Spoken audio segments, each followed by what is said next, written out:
નમસ્કાર, બોલેમાં આપનું સ્વાગત છે. હું છું બરકતુલ્લા ખત્રી.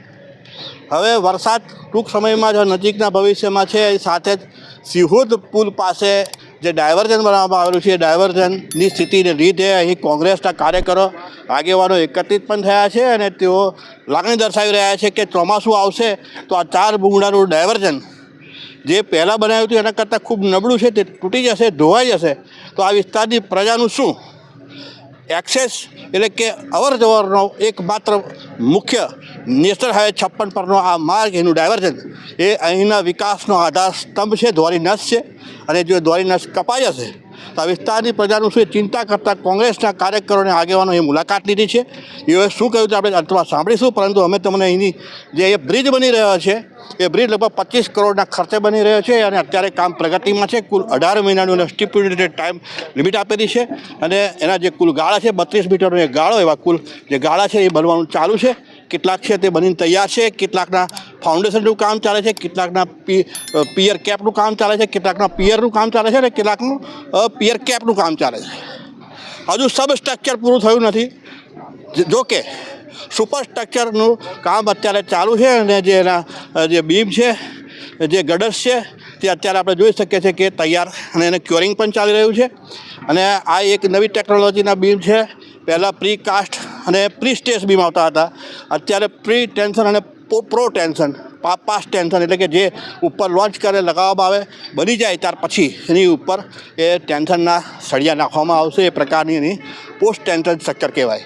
એ નવી ટેકનોલોજી છે, લગભગ 10-15 વર્ષથી જ એનું ઇન્વેન્ટરી થયેલી છે અને એ રીતે ઉપયોગમાં લેવાય છે.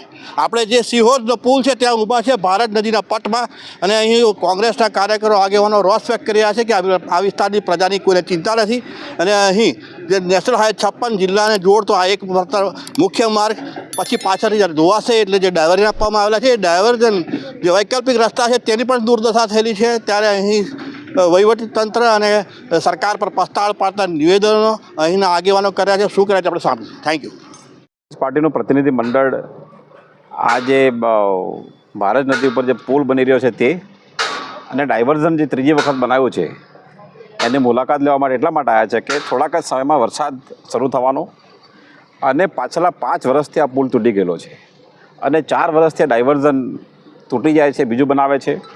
અને દર ચોમાસામાં છોટાઉદેપુર જિલ્લામાં રસ્તા સારા ન હોવાના કારણે, આ ડાયવર્ઝન તૂટી જવાના કારણે, પુલ તૂટી જવાના કારણે શિક્ષણ કામ થતું નથી. ચોમાસામાં ખેડૂતોને તકલીફ થાય છે, વેપારીઓને તકલીફ થાય છે, કોઈ પણ ધંધા રોજગાર છે એમને પણ તકલીફ થાય છે.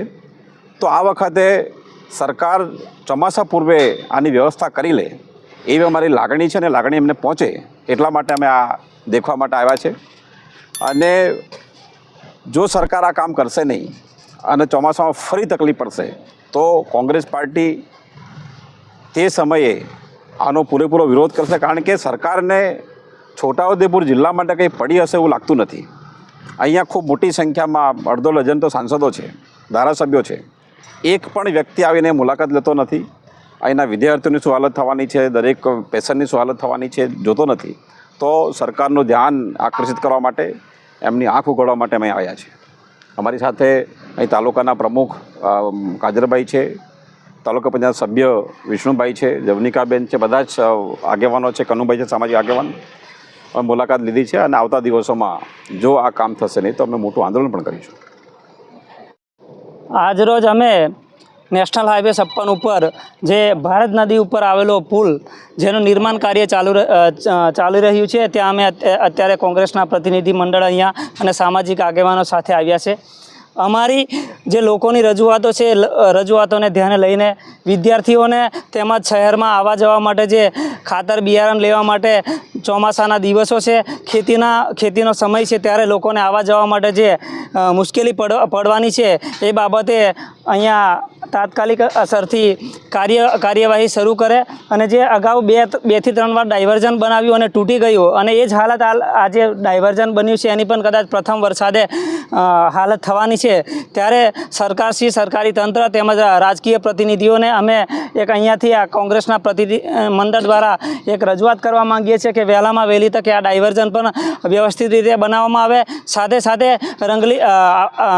વનકુટીરથી રંગલી ચોકડી તરફનો જે રસ્તો છે ખૂબ ધીમી ગતિએ જેનું કામ ચાલી રહ્યું છે અને તે પણ ખૂબ ભ્રષ્ટાચારયુક્ત કામગીરી થઈ રહી છે એ પણ ઝડપથી બનાવવામાં આવે, કેમ કે જો આ ડાયવર્ઝન તૂટશે તો આવનાર સમયમાં મધ્યપ્રદેશથી છે વડોદરા સુધીની અવરજવર આ ડાયવર્ઝન પર તાત્કાલિક અસરથી જાહેરનામું બહાર પાડીને ડાયવર્ઝન આપવામાં 3 વર્ષથી આવી રહ્યું છે અને એ રસ્તાની હાલત તમે અત્યારે પણ જુઓ ત્યારે ખૂબ જ ખરાબ હાલત છે.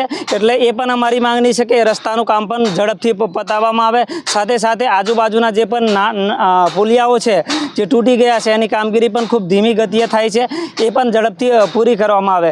ખાસ તો વિશેષ એ વાત છે વારંવાર આ ડાયવર્ઝનોમાં જે કરોડો રૂપિયાનો ભ્રષ્ટાચાર કરીને ડાયવર્ઝનો ઊભા કરે પરંતુ લોકોને માત્ર 3-4 મહિના માટે જ ઉપયોગી થાય છે અને ચોમાસામાં ખરેખર જરૂરિયાત હોય ત્યારે આ ડાયવર્ઝનો ટકતા નથી. એટલે સારી ગુણવત્તાયુક્ત ડાયવર્ઝન બનાવવામાં આવે એવી અમારી માંગણી અને લાગણી છે. આજે સિહોદ ખાતે ભારત નદી પર જે પુલની કામગીરી ચાલી રહી છે એના નિરીક્ષણ માટે હવે અમે સૌ કોંગ્રેસ પાર્ટીના પ્રતિનિધિઓ અહીંયા મુલાકાતે આવ્યા છે. ત્યારે ભ્રષ્ટાચાર એટલે ભાજપ અને કાર્યકર્તાથી લઈ અને ચૂંટાયેલા પ્રતિનિધિ ભાજપના બધા મહા ભ્રષ્ટાચારને માને છે. કારણ કે જ્યાં પણ ભ્રષ્ટાચાર થતો હોય ત્યાં એમને મુલાકાત લેવાની બી ટાઈમ નહીં. જ્યારે મોટી ફેંકવાની થાય ત્યારે મોટા માયકોલીને ફેંકવાની ચાલુ કરી દે છે અને ટીમલીની અંદર તો જોને કે ઓર્ડર લેતા હોય એ રીતે કૂદવાનું ચાલુ કરી દે. ત્યારે અમારી વિનંતી છે કે અહીંયા સિહોર ડાયવર્ઝન પર પણ આ ભાજપના નેતાઓ ચૂંટાયેલા કાર્યકરો બધાએ અહીંયા ટીમલી રમવા માટે આવે એવી અમારી લાગણી અને માગણી છે. ત્યારે અહીંયા સૌ બધા જોવે કે આ સિહોર ડાયવર્ઝન કદાચ એ લોકો આવીને અહીંયા કૂદે ને તો એ તૂટી જાય એ રીતનું બનાવેલું છે અને 4 ભૂંગળાનું આ ડાયવર્ઝન છે, 3જી વાર બનાવેલું છે. ત્યારે આ પુલની કામગીરી પણ બિલકુલ મંદ ગતિએ ચાલી રહી છે. ડાયવર્ઝન પર બિલકુલ પહેલાં જ વરસાદની અંદર ધોવાવાનું છે અને એ ડાયવર્ઝન જ્યારે ધોવાશે ત્યારે વનકુટીરથી રંગલી ચોકડી થઈ મોડાસર ચોકડીનું જે ડાયવર્ઝન આપવામાં આવ્યું છે એ રોડ પણ બિલકુલ મંદ ગતિએ અને ભ્રષ્ટાચારથી ચાલી રહ્યો છે. કારણ કે ત્યાં કોઈ નેતાઓ કે કોઈ ત્યાંના કર્મચારી, કોઈ કોન્ટ્રાક્ટર કોઈ ત્યાંની મુલાકાત લેવા માટે તૈયાર નહીં, કોઈ ભાજપના નેતા કાર્યકર બોલવા તૈયાર નહીં. ત્યારે અમે અમારી લાગણી એવી છે કે આ કામગીરીનું નિરીક્ષણ માનનીય મેડમ શ્રી કલેક્ટર મેડમ કરે અને અહીંના જે એન્જિનિયર હોય એ કરે, કોન્ટ્રાક્ટરની રૂબરૂમાં કરે અને અહીંયા ભ્રષ્ટાચાર જ્યારે કોઈ બીજી જગ્યાએથી કોન્ટ્રાક્ટર લાવીને કોઈ બીજો કોન્ટ્રાક્ટર તપાસ કરે તો અહીંયા 100% ભ્રષ્ટાચાર નીકળે એટલું બધું અહીંયા મહાકૌભાંડ ચાલી રહ્યું છે. ત્યારે અમારી આ કોંગ્રેસના કાર્યકરો પ્રતિનિધિઓ તરીકે અમારી લાગણી છે કે આનું કામ વહેલી તકે થાય અને ભ્રષ્ટાચાર મુક્ત થાય, મજબૂત થાય એવી અમારી લાગણી છે. અને આ ડાયવર્ઝન તૂટી જશે પહેલાં વરસાદની અંદર ત્યારે આવવા જવા માટે ધારો કે વિદ્યાર્થીઓ હોય, કોઈ વેપારી હોય, એમને આવવા જવા માટેની વ્યવસ્થા શું છે એ અમારી માગણી છે કે તમે એની અંદર તમે ખુલાસો કરો કે તમે વ્યવસ્થા શું કરવાના છે. કારણ કે આ તૂટવાનું છે, પુલ બનવાનો નહીં. પહેલાં રોડ જે બનાવે છે એ બિલકુલ ભ્રષ્ટાચારવાળો છે અને એનું કામ પૂર્ણ થવાનું નથી. ત્યારે આ જે અમારી લાગણીઓ અને માગણીઓ છે એ સંપૂર્ણ અને વહેલામાં વહેલી પૂર્ણ થાય એવી અમારી લાગણી અને માગણી છે.